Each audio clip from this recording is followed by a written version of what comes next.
ഒരു കുട്ടി ചോദിച്ചായിരുന്നു എന്താണ് ലോക്കൽ അനസ്തെറ്റിക്സിൻ്റെ ക്ലാസ് എടുക്കാമെന്ന് ചോദിച്ചായിരുന്നു. അപ്പോൾ നമ്മൾ അത് പഠിക്കാൻ പോവുകയാണ്.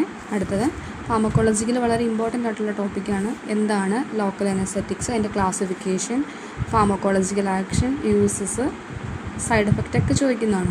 അപ്പോൾ നമുക്കതിനെപ്പറ്റി ഒന്ന് പഠിച്ചാലോ.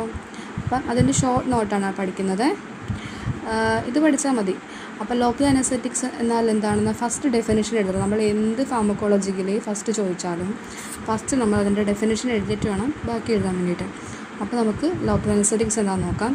Local anaesthetics are drugs which produce reversible loss of sensation at the site of application. അപ്പോൾ റിവേഴ്സിബിൾ എന്ന വേർഡ് വളരെ ഇമ്പോർട്ടൻ്റ് ആണ്. അത് എഴുതിയില്ലെങ്കിൽ നമുക്ക് മാർക്ക് കിട്ടത്തില്ല. അപ്പോൾ local anaesthetics are drugs which produce ചെയ്യുന്നു എന്തെന്ന് reversible loss of sensation at the site of application.